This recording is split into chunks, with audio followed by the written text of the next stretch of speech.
โอ้ยอรุณสองสามสี่ห้าหกเจ็ดแปดเก้าศูนย์เนาะฮัลโหลฮะคือมันนี่เนาะข้าพระเจ้าสิขอประกาศแจ้งศาลถึงบรรดาพ่อแม่ประชาชนเนาะทุกครอบครัวกินข้าวเช้าแล้วเนาะเวลา8 โมงมาเดี๋ยวเอาเงินลงมาเสียดูเพราะว่าเงินติดเงินจะให้เอฟซีฟังกองหลอนเนาะเข้ากองหลอนพี่น้องอ่านออกอยู่บ่นี่โอ้เนาะ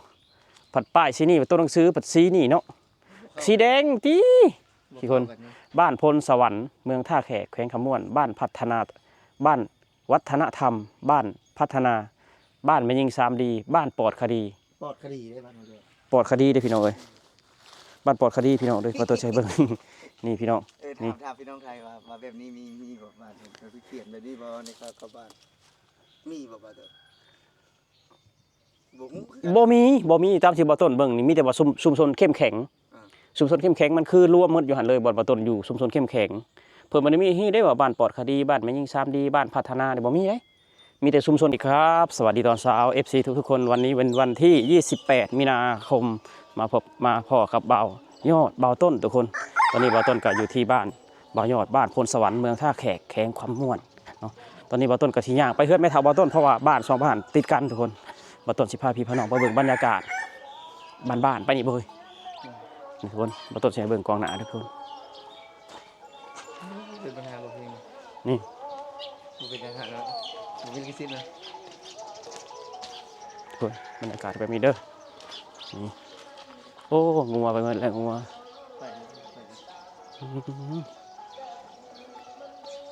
โอ้ยานางเนาะนี่เนาะเพิ่นปลูกไว้ได้นี่หน่อยบนเดียวทีเดียวมีบ่งเดียวเลยโอ้ทุกคนนี่ก็คือข้อครัวทุกคนก็สิมีแบบนี้พี่น้องเอ้ยเพิ่นก็สิเฮ็ดแบบนี้นี่อันนี้ก็คือห่างเฟืองเราได้ยานางก็มี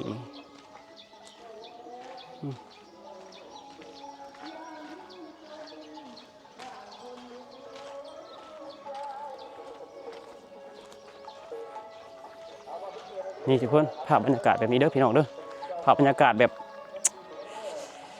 เก่าๆพี่น้องเอ้ยบ่มีถนนคอนกรีตได้มีแต่ขี้วัวขี้หยังได้นี่ทุกคนเอ้ยมีขี้งัวมีแต่ปุ๋ยคอกว่าง่ายซะนี่มีแต่ปุ๋ยคอกทั้งนั้นเลยอันนี้คือเฮือนอันนั้นได้ทุกคนเอ้ยเพิ่นเป็นคนมีเงินได้พื้นบ้านซะแนวบ่าวยอดพื้นบ้านซะแนวนี่คือบ้านของเพิ่นพี่น้องเอ้ยบ้านพ่อบ้านแม่เพิ่นคือเพิ่นเป็นคนมีเงินได้พี่น้องเอ้ยนี่เนาะอันนี้เฮือนน้องหลาน้อยทุกคนน้องหลาน้อยเดี๋ยวคือน้องหลาน้อยที่ออกคลิปแล้วบ่ต้นเนาะละเอียดหลายคนแล้วหาช่วยกันหาให้หลายคนอันนี้คือเงินมาจากประเทศไทยพี่น้องเงินมาจากประเทศไทยเนาะเพิ่นซอยกันสร้างหลายคนทุกคนเลยอันนี้เขาเพื่อนเพิ่นหม่องสอมาพี่น้องนี่คือน้องหลาน้อยเด้อพี่น้องเด้อน้องหลาน้อยที่ออกคลิปเอาต้นมื้อนั้น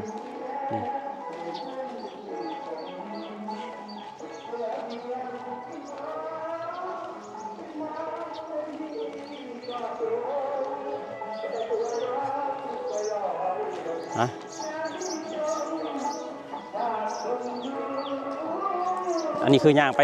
บ้านแม่ยายของหมอต้นพากันย่างไปจากนาทีสิเดินทางไปลงเบิ่งนี่ทุกคนหมอต้นอยากให้เบิ่งบรรยากาศนะเบิ่งบรรยากาศเก่าๆเหมือนประเทศไทย50 ปี60 ปีที่แล้วพี่น้องเอ้ยอันนี้คือเสียงเครื่องเสียงเนาะโทรโข่งอยู่ในวัดพี่น้องเด้ออยู่ในวัดบ้านพลสวรรค์เนาะภูเขาเห็นบ่ทุกคนภูเขาพูนเรา30เขาเนาะเนาะไว้ที่เราเห็นนะ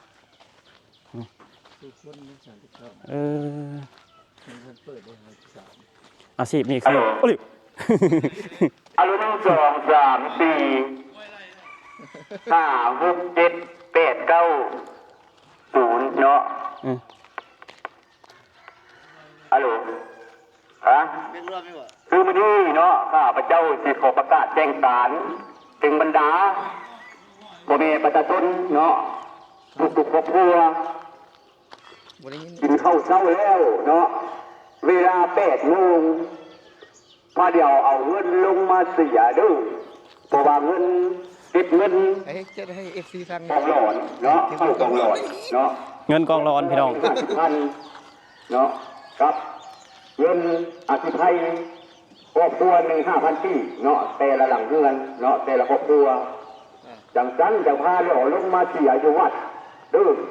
เพราะว่ามื้อนี้เนาะเฮาก็เป็นมื้อพักผ่อนแน่เฮาก็บ่อยากกระโปรงปานใด ได้เก็บไว้ บ่นั่นก็ให้ อยู่ไส บ้านจ้ะ เนาะ อยู่บ้านเขาก็เก็บคือกัน อันนี้คือห้านน้องพลอยทุกคนห้านน้องพลอยห้านก๋วยเตี๋ยวน้องพลอยนี่ยาวผ่านมานี่อืมอันนั้นคือเสียงตามสายเนาะทุกคนประกาศ เก็บเงินกองร้อนบ่เงินเก็บเงินให้กองร้อนหรือเก็บเงินอย่างไร เก็บคำว่ากองร้อนคือทหารเก่านะแบบว่าผู้ที่กระเจ้าไปยามมันจะมีดอกคนเก่าที่กระเจ้าไปยามครัวยามสะพาน โอ้อันนั้นคือแบบเงินสนับสนุนเนาะ อืม เจ้าหน้าที่บ้านกองร้อนบ้านว่าไงซะ บ้านผู้ที่ไปทำหน้าที่ได้ เอาสมมติว่ามีคนไทยมานอนบ้านบ่ยอดนอนได้บ่ ก็ได้แต่บ่ยอดก็ต้อง แจ้ง แจ้งให้ละเอียด แจ้งเพิ่น แจ้ง เสียเงินบ่ เสียเงินบ่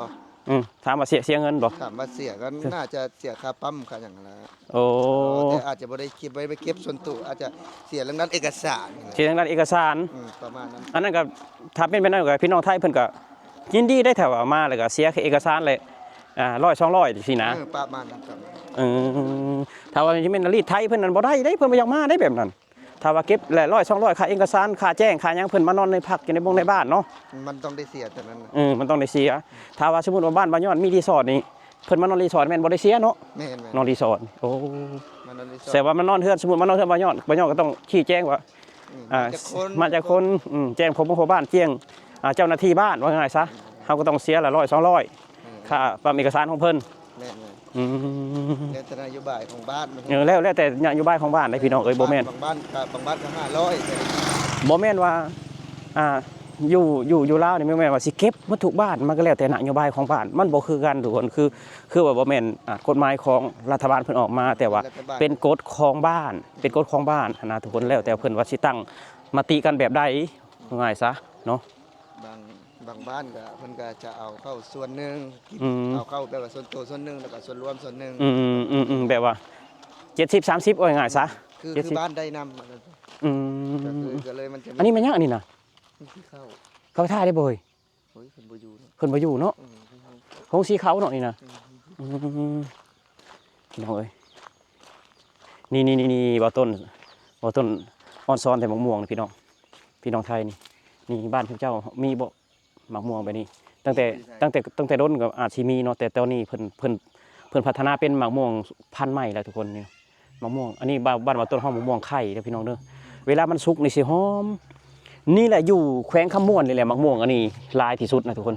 มะม่วงชนิดนี้หลายที่สุดคือแขวงคำม่วนนี่แหละหอมดินนี่คือบ่เห็น บ่มาเบิ่งเลยคนเนาะ บ่มาแล้ว ขายดินเฮือนเนาะ มันจะอยากขาย เออ แต่สภาพบ้านมันบ่เป็นดอกเลย โอ้ยเขาก็บ่เอาแล้วบ้านนี่ ว่าก็เขาบ่ซื้อกันเด้เขาก็จะขายมันบ้านนั่นแหละแต่สำบ่มีบ้านก็ซื้อได้ดิน คอยว่าคันมันราคาพอฟังกว่าเท่านั้นเอาแล้วฮะหน้าทางฮะก็เบิ่งได้ทุกคนเป็นด้านนาอยู่จะได้พี่น้องเอ้ยบ้านนี่ก็นาอยู่ เขาจะเดินทางอีกประมาณ10 นาทีถึงประมาณนั้น ประมาณนั่นแหละทุกคน เขาอยากเดินมาทางมาแต่เพื่อนประยอดนี่จังนาทีเลยนี่ เฮาจอดท่าอยู่ในวัดหากันนาทีนึงอันนี้ต้องกำลัง8 นาทีพี่น้อง8 นาที นาทีอีก10 นาทีถือว่าข้ามานี่บ่ฮู้ว่าจะย่างฮอดเลยบ่พี่น้อง เป็นหยังเมื่อย ขาลอยแล้ว โอ้ยบ่ต้นย่างอยู่กรุงเทพแห่งนักกว่านี้บ่ต้นย่างถ่ายคลิปฮะบ่ต้นเป็นคนมักย่างได้มักย่างไปมันดีไปได้ย่างนี่คือเฮาได้เห็นหันเห็นนี่นะทุกคนคือเฮาได้ขี่รถก็เห็นอยู่แต่ว่าไม่เห็นผ่านๆเข้าใจบ่นี่พี่น้องบ่ต้นสิ ให้พี่ให้น้องเบิ่งป้ายบ้าน อันนี้คือเสาไฟเด้อพี่น้อง อันนี้เสาไฟมันล่มนี่ เสาไฟล่ม ผู้เกี่ยวบ่มารับผิดชอบเลยครับ อืม อยู่ในเมืองครับ เสาไฟนี่พี่น้องเอ้ย อันนี้บ่แม่นเสาไฟรัฐบาลเสาไฟส่วนตัว เสาไฟส่วนโตวอันนี้คือป้ายบ้านเด้อพี่น้องเด้อป้ายบ้านนี่พี่น้องนี่พี่น้องอ่านออกอยู่บ่นี่โอ้เนาะผัดป้ายสีนี่ตัวหนังสือผัดสีนี่เนาะสีแดงติ กี่คน บ้านพลสวรรค์เมืองท่าแขกแขวงขมวนบ้านพัฒนาบ้านวัฒนธรรม บ้านพัฒนา บ้านแม่ยิง3D บ้านปลอดคดี ปลอดคดีได้บ้านเราด้วย ปลอดคดีเด้อพี่น้องเอ้ยบ้านปลอดคดีพี่น้องเด้อพอตัวใช้เบิ่ง นี่พี่น้อง นี่ ถามพี่น้องไทยว่าแบบนี้มีบ่บ้านเพิ่นเขียนแบบนี้บ่ในเข้าบ้านมีบ่บ่าเด้อ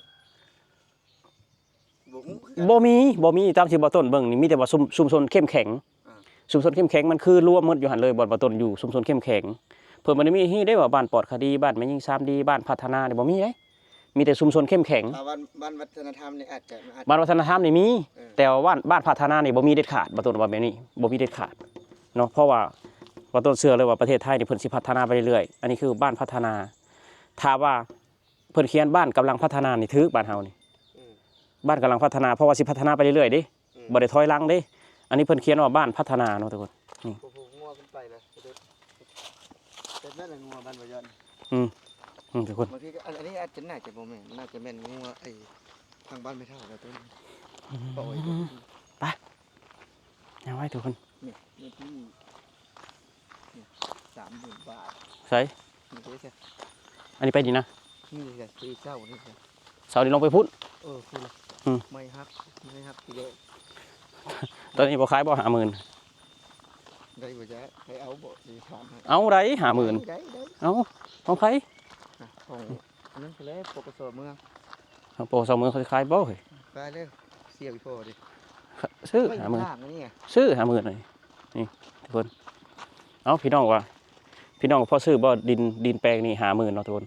ความกว้างนี่ประมาณ40เนาะความยาวนี่ประมาณ50ฮะ ผมกวางชาวก็แม่ไป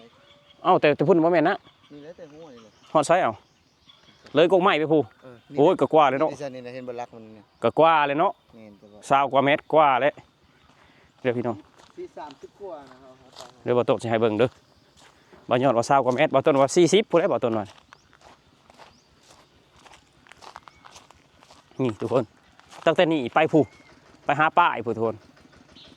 ไปหาป้ายผู้ ยวงเบิ่งกับพวกคุณ โอ้ก็40ผู้ละจานเออ มันช่วยตัวนี้เลย มันแหลมทางลุ่มบ่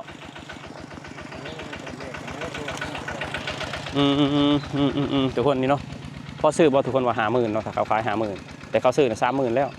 50,000พอซื้อบ่ทุกคน แต่จะซื้อหา4 ปีแล้วก็มัน4 ปี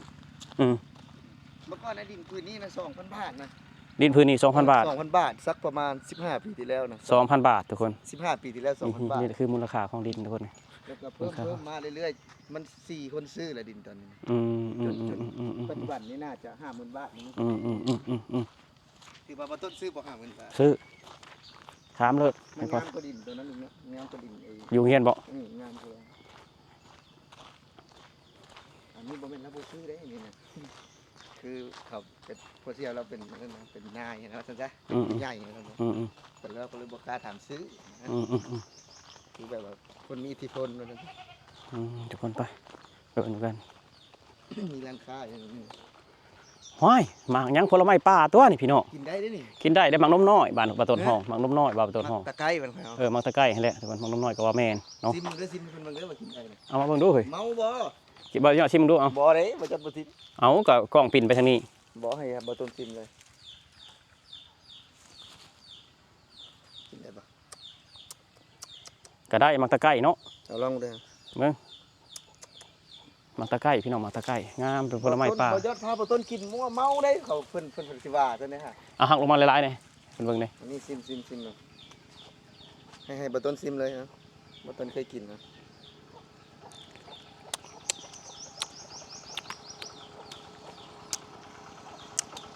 มันก็พอบรรเทาอ่ะทุกคนเพราะว่าเม็ดมันใหญ่มันก็พอบรรเทาอ่ะ บ่ไอ้นี่คือตัวอย่างน้อยเนาะเขาจะหากินแบบนี้นะ แม่นหากินแบบนี้แหละบ่มีแอปเปิ้ลได้แต่ก่อนพี่น้องปลาต้นไปให้ไปหน้าว่าต้นกินแบบนี้แหละนี่ นี่มานี่นี่ แบบว่าต้นนี่นะ ไป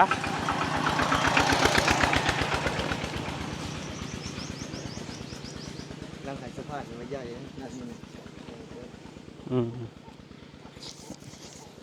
ต้นบอกต้นมาตอนแรกก็ห่านเพิ่นก็ยังน้อยๆอยู่เนาะทุกคนแต่เพิ่นก็หามาขายเนาะสบายดีต้นเช้าอ้าย สวัสดีพามันเลาะเ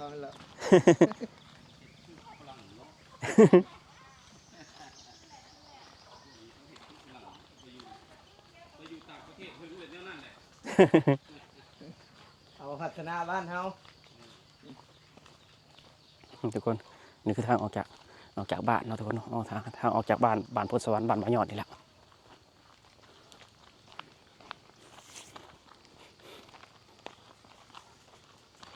เมื่อคืนไม่ได้ซากไว้ทำเมื่อคืนได้ซากกับมาทายเดี๋ยวครับเมื่อคืน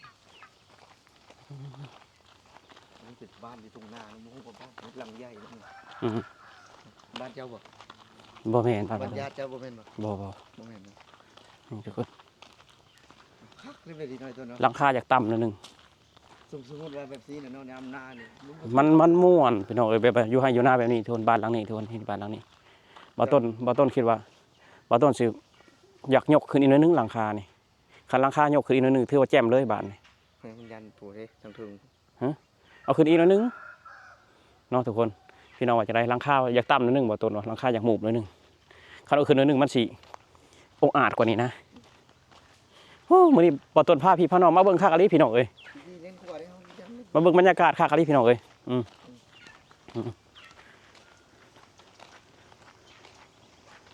อันนี้คือทงหน้าทุกคนทงหน้านี่แหละยัง เดี๋ยวลุงติ๊กกันน่ะจับกดเลย ก็กันแม่จานลืมแล้วว่าบินน่ะเด้อถามเราบินนะอันนี้คือรถโดยสารเด้อพี่น้องเด้อรถโดยสารวิ่งเข้าตัวเมืองเนาะจากหมู่บ้านวิ่งเข้าตัวเมืองแล้ว บินฮะเอาแล้วระวังมันเป็นไงบินยังไอ้ วงกบ วงกบมันเพิ่นน่ะยังแหละ แล้วลืมแล้วได้หาน้อง ยังแหละเอาแล้ว เอาให้เล่าจากหมู่บ้านนี่เจ้าแวะเอาน้ำเล่าหน่อยเด้อเงินกระจายแล้ว บ่มีบินเราจะให้บ่ บินอยู่น้ำปะติกแล้ว ปฏิกก็ปฏิกบ่ได้มา เอาเล่ากับไปกลับไปคือเก่าเว้ยเอา เอามาให้เนี่ยอยู่ทางเข้าบ้านนั่นนะบ้านยางมันจะแจ้งยางถูกบ่ทางเข้าอันนี้จ้ะเจ้ากระกาทั้งหมดสิแล้ว ทางใหญ่ให้แล้ว อ๋อคุณภาพทางอ่ะแน่ขอบใจหลายๆเด้อ เอาคือเรากลับไปพุ่นแล้วเราไปพุ่นอีกเลยนะ อย่าว่าเลยเราเอามาแล้วเราจะเอามาพี่เลยเฮ้ย เดี๋ยวลืมเลยฮะ ไว้เอาปะติกบอกแล้วบอกมาก็บอกมาพี่ก็บ่ยากดอกให้ลุงเอาไปนี่พี่น้อง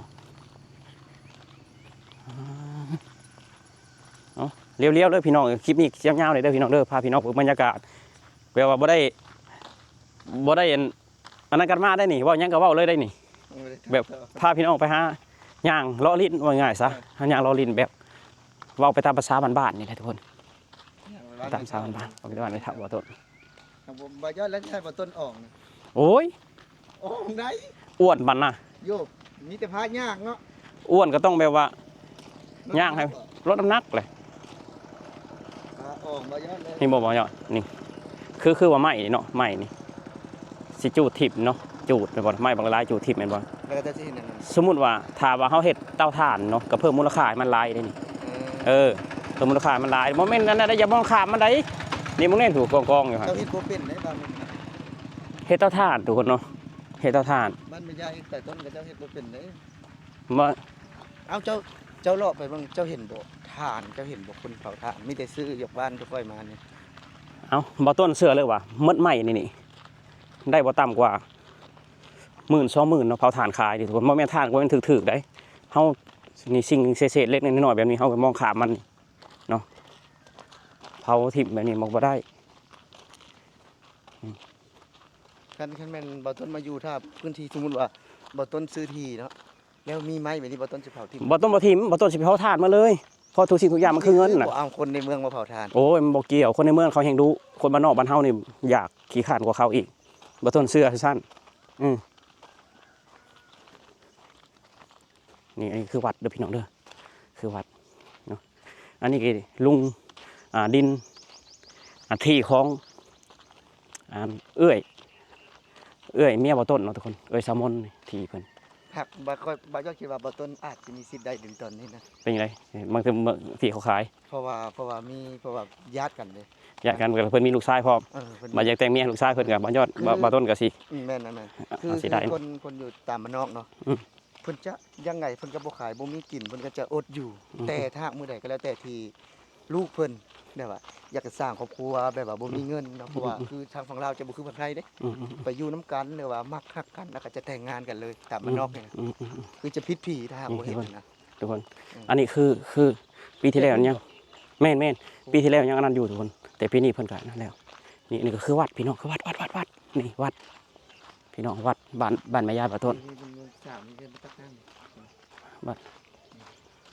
นี่คือน้ำสร้างรวม น้ำสร้างรวม เมื่อก่อนหลังนี้มาตัวเนาะ แม่นเมื่อก่อนหลังนี้น้ำสร้างรวม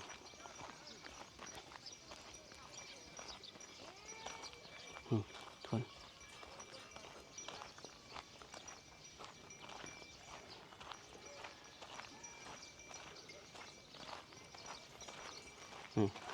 ทางเข้าหมู่บ้านก็แบบนี้พี่น้องเอ้ยบ้านแม่ยายป่าต้นนี่อันนี้กำลังกำแพงวัดก็มีปีที่แล้วนี่ทุกคนมีปีที่แล้วนี่ นี่คือสร้างบ่ บ่บ่ ที่ข้ามห้าข้ามจะเยอะแหละ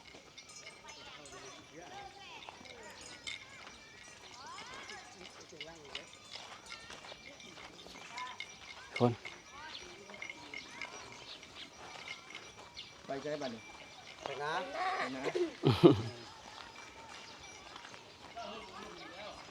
อันนี้เพิ่นสิสร้างกำแพงวัดบ่นี่เฮ้ย น่าจะนี่แหละครับน่าจะนี่แหละคือว่าเดินวัดนี่เอาตัวตัวหนึ่งนี่ดีๆมาเลยตัวเป็นตัว รถไผน่ะนะ ค่อย บ่แม่นรถสะดำนะบ่ได้รถสะดำ รสชาติดำชุ่มแบบนี้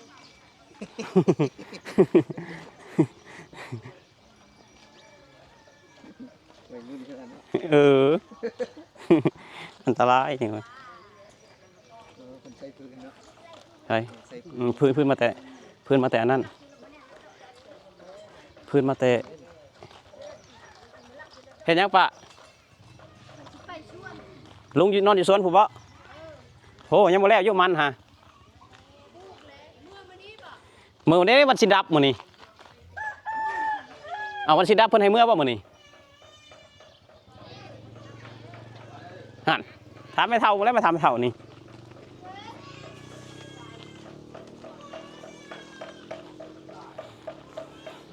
มันอะไรเดี๋ยวมันก็บ่อยากคักไม่ใจนะ แบบว่าพี่น้องแบบต้นว่าสิกลับมื้อนี้เนาะแต่ว่ามื้อนี้เป็นวันศีลเป็นวันพระเนาะพระใหญ่ทุกคนวันพระใหญ่วันดับเนาะทุกคนพระดับก็เลยแบบว่าคืออยู่บ้านอีกคืออยู่บ้าน2บ้าน3บ้านเนาะเผ็ดกินหยังเนาะลาบเป็นตาแซ่บแท้คือเพิ่นบ่ให้เฮ็ดเวียกหรือว่าเพิ่นบ่ให้อิหยังเลยเนาะเอาไปสวนไปเฮ็ดหยังอาจารย์ไปสวนเฮ็ดได้บ่ไปสวนกัน ก็ไปเลาะนะ ไปเลาะซื้อ แบบว่า ครับสวัสดีครับ สวัสดีครับผม ไปใช่ครับ เพื่อนไม่เท่า อ๋อไปทำเท่าอ่ะ เออ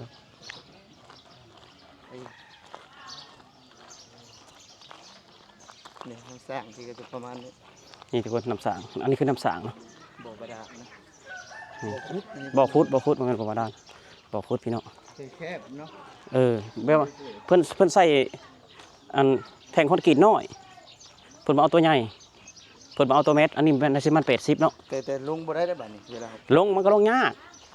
แต่ว่าประหยัดหั่นน่ะอยากประหยัดหั่นนะแต่ว่าที่จริงแล้วมันก็ลงยากถ้าได้ดีก็คือเอาท่อเม็ดเศร้านะแท่งเม็ดเศร้านะ ถึงแล้วปะมาถึงเลยได้ดิมาถึงแล้ว มาถึงเพื่อนแม่ย่าบ่าวต้นแล้วทุกคนนี่ทำบรรยากาศไว้นี่เพื่อนทุกคนปาเตอร์ยังบ่ได้ซักแต่เมื่อวานนี่ซื้อกางเกงให้ไหมทุกคน นี่คือ นี่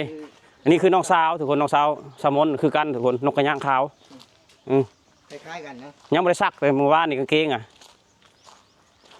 ไอ้เคยซื้อให้ยังบ่ซักกางเกงปู้นี่ทุกคนฮอดแน่เฮือนแม่ยายปลาต้นก็ย่างมาก็ประมาณ20 นาทีทุกคนเลย20 นาทีเนาะนี่ภาพบรรยากาศไปนี่บ่ฮอดโลเด้อ บ่ฮอดบ่ บ่ฮอด บ่ต้นไปกรุงเทพย่างไก่กว่านี้บ่ ไกลกว่านี้เอากู บ่ไปแล้วเพิ่นน่ะ ทุกคนนี่ภาพบรรยากาศแบบนี้ นี่เพิ่นกินข้าวนี่นะเงินชายเพิ่นนั่นน่ะอาหารการกิน ทุกคนนี่เนาะ